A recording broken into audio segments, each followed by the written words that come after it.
ଜଗନ୍ନାଥ ଆପଣମାନଙ୍କୁ ପ୍ରଜ୍ୟୋତିଷକୁ ସ୍ୱାଗତ। ଭାଦ୍ରବ ମାସର ଶୁକ୍ଲପକ୍ଷର ଷଷ୍ଠୀ ତିଥିରେ ଆମର ସୋମନାଥ ବ୍ରତ ଆରମ୍ଭ ହୋଇଥାଏ।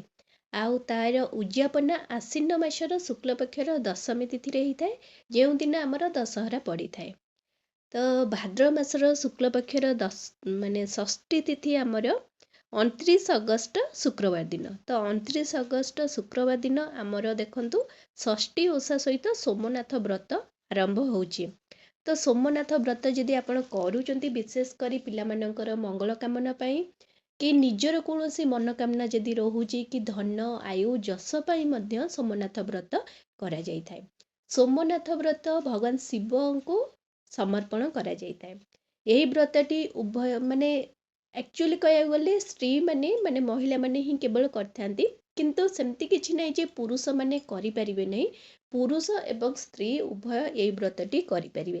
କାରଣ ଆପଣ ଯଦି ସୋମନାଥ ବହି ପଢ଼ିବେ ତ ସେଥିରେ ନିଜେ ଲେଖା ହେଇଛି ଯେ ସ୍ତ୍ରୀ ପୁରୁଷ ଉଭୟ ଏହି ବ୍ରତଟି କରିପାରିବେ। ଯଦି ଆପଣ 29 ଅଗଷ୍ଟ ଶୁକ୍ରବାର ଦିନ ବ୍ରତଟି କରୁଛନ୍ତି, ଆଉ ଶୁଭବେଳା ଯଦି ଆପଣ ଦେଖୁଛନ୍ତି ତ ଆର ଶୁଭବେଳା ହେଉଛି ତ ସୂର୍ଯ୍ୟୋଦୟରୁ ଆପଣଙ୍କର 7ଟା10 ମଧ୍ୟରେ ଗୋଟେ ଭଲ ସମୟ ଅଛି। ତାପରେ 7ଟା59ରୁ 10ଟା23 ମଧ୍ୟରେ ଆଉ ଗୋଟେ ଭଲ ସମୟ ଅଛି। ତାପରେ ଅପରାହ୍ନ 12ଟା47ରୁ 2ଟା23 ମଧ୍ୟରେ ଆଉ ଗୋଟେ ଭଲ ସମୟ ଅଛି।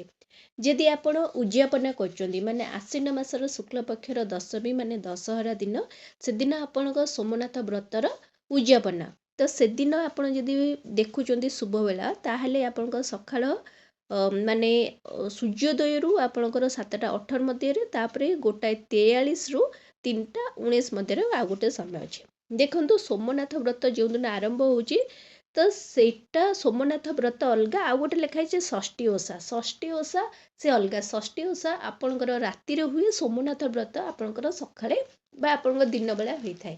ସୋମନାଥ ବ୍ରତର ଯେଉଁ ପୂଜାବିଧି ରହିଛି ତ ସବୁ ସ୍ଥାନରେ କିଛି ଭିନ୍ନ ଭିନ୍ନ ଆପଣଙ୍କୁ ଦେଖିବାକୁ ମିଳେ। ଆପଣଙ୍କ ଆଡ଼େ ଯାହା ବି ଅଛି ଆପଣ ସେମିତି କରିବେ, ଦେଖନ୍ତୁ। କିନ୍ତୁ ଯେଉଁଟା ଜାଣିଛି ଆଉ ଯେଉଁମାନେ ନୂଆ ଜାଣୁଛନ୍ତି ସେମାନଙ୍କ ପାଇଁ ମଧ୍ୟ ମୁଁ ଆପଣଙ୍କୁ କହୁଛି। ଦେଖନ୍ତୁ, ଏଇ ପୂଜାଟି ଆପଣ ମନ୍ଦିରରେ କରିପାରିବେ।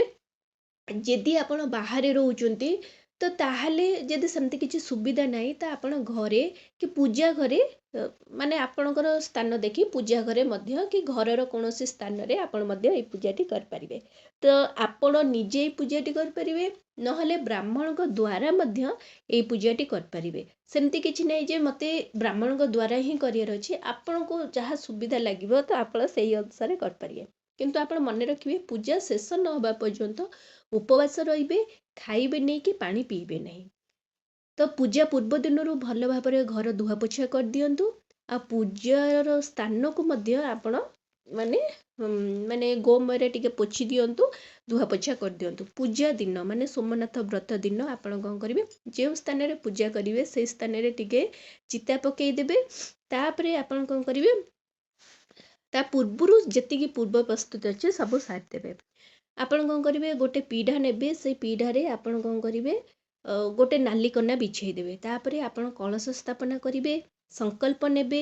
ସଂକଳ୍ପ ଆପଣ ନାମ ଗୋତ୍ର ନେଇ ଆପଣ କ'ଣ କରିବେ, ସଂକଳ୍ପ ନେବେ, କଳସ ସ୍ଥାପନା କରିବେ। କଳସ ସ୍ଥାପନା କରିସାରିଲା ପରେ ଦୀପ ଧୂପ ଲଗେଇଲେ।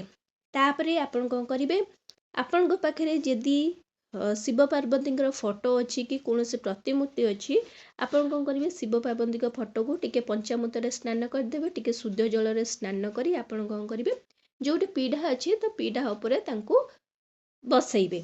ତାପରେ ଆପଣ ଗୁଆ, ହରିଡ଼ା, ବାହାଡ଼ା, ଆପଣଙ୍କ ଆଡ଼େ ଯଦି ଗୁଆ ଅଛି କେବଳ ଆପଣ ଗୁଆ ନେବେ। ଯଦି ଆପଣଙ୍କ ଆଡ଼େ ଗୁଆ, ହରିଡ଼ା, ବାହାଡ଼ା ଉଭୟ ଅଛି ତ 3ଟା ଯାକ ନେବେ। ଯଦି ଆପଣଙ୍କ ଆଡ଼େ ଗୁଆ ନାହିଁ ତାହେଲେ ଗୁଆ ବିଲକୁଲ ୟୁଜ୍ କରିବେନି। କିନ୍ତୁ ଗୁଆ ମାଧ୍ୟମରେ କୌଣସି ନିଦା ଜିନିଷ ମାଧ୍ୟମରେ ଭଗବାନଙ୍କୁ ସବୁବେଳେ ଆବାହନ କରାଯାଏ।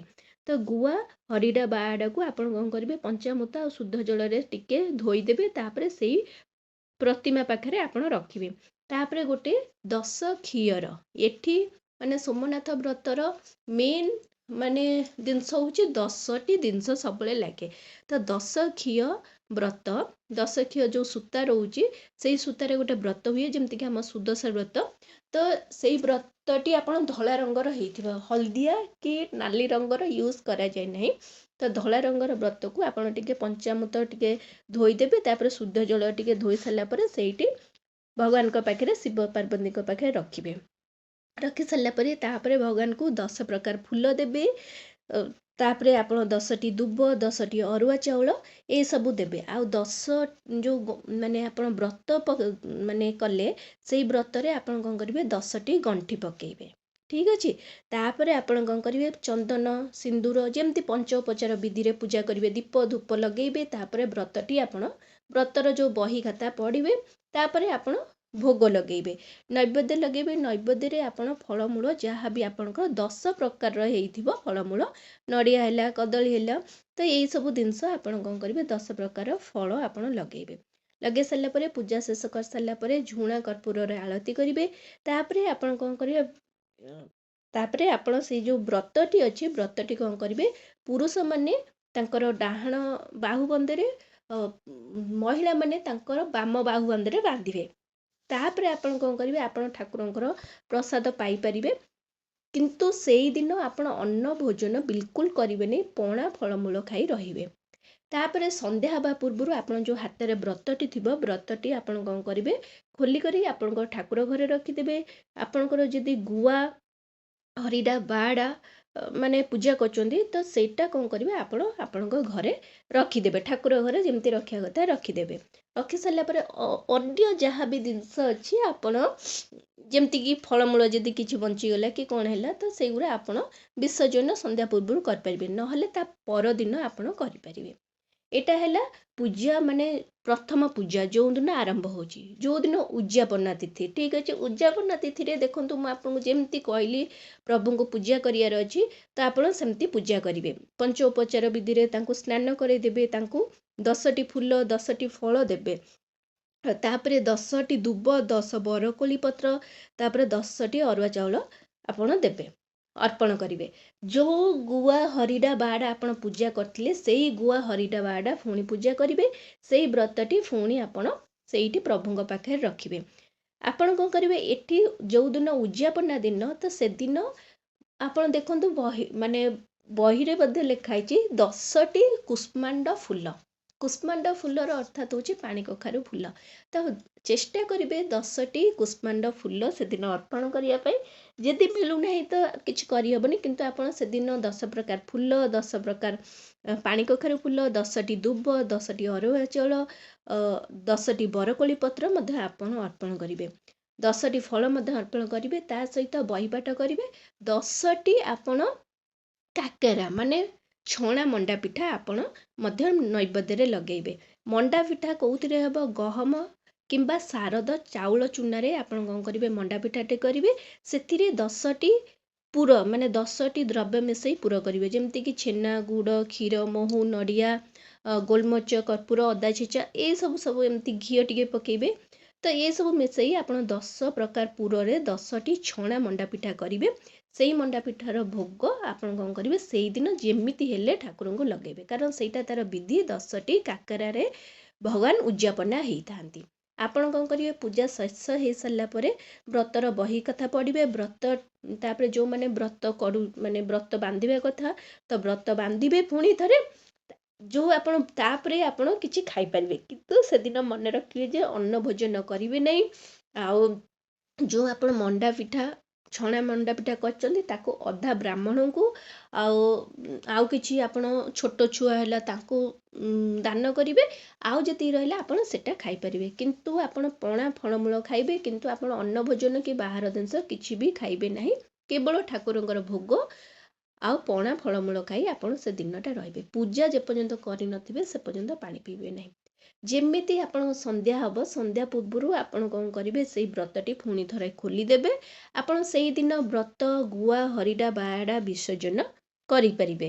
ଯଦି ଆପଣ ସନ୍ଧ୍ୟା ପୂର୍ବରୁ କରିପାରିନାହାନ୍ତି ତାହେଲେ ସନ୍ଧ୍ୟା ପୂର୍ବରୁ ଆପଣ ବ୍ରତଟି ଖୋଲି ରଖିଦେବେ। ତା ପରଦିନ ଆପଣ ବ୍ରତ ସହିତ ଗୁଆ ହରିଡ଼ା ବାଡ଼ା ବିସର୍ଜନ କରିପାରିବେ। ତା ସହିତ ଯାହା ବି ଭୋଗ ହେଲା କି ଆପଣଙ୍କ ଠାକୁରଙ୍କର ଫୁଲ ପତ୍ର ଯାହା ବି ରହିଲା तो आपण से सबू आपण कौन करेंगे विसर्जन करें। आउ एटा होची सोमनाथ व्रतर एक्चुअल पूजा विधि। देखो जो माने मंदिर रे कर एटा तो घरे रहिला, जो माने मंदिर रे करचंदी से माने गोटे पूजार थाली नेबे, जो थाली सब प्रकार जिनस रखिदेवे, माने 10 प्रकार फल, 10टी फूल, 10टी दुब, 10टी बरकोली पत्र, जो माने आड़े गुआ हरिडा बाड़ अच्छे से माने नेबे, ता सहित व्रत ये सब नहीं से माने जिबे। तो ब्राह्मण कौन करेंगे पूजा अर्चना करदेवे। आपण लास्ट पाले आपण जदि आड़े अच्छी घरे आसिकिना मंडा पिठा माने छणा मंडा पिठा करियार अच्छी, तो आपण छणा मंडा पिठा करेंगे। आपण जदि मंदिर अच्छी नहीं आमको अच्छी जे मंदिर को नहीं करी जिबार अच्छी, तो आपण 10 प्रकार फल फूल, पानी ककार फूल, दुब, अरुआ चाउल, बरकोली पत्र, गुआ हड्डा बाड़ा व्रत, ता सहित 10टी काकरा करी आपण नहीं करी जाई परिबे। आ पूजा मध्य सेठी कर परिबे। आपण का आड़े जहाँ अच्छी सेया करिवे, किंतु जोटा विधि माने आम आड़े जहाँ अच्छी मु आपको सेटा आपको कहीदेली। तो आशा करछि भिडियोटी आपण मानक बहुत पसंद आसथिबो। जदि आछि ताहले ई चैनल को जल्दी करी लाइक शेयर सब्सक्राइब कर दियंतु। नमस्कार।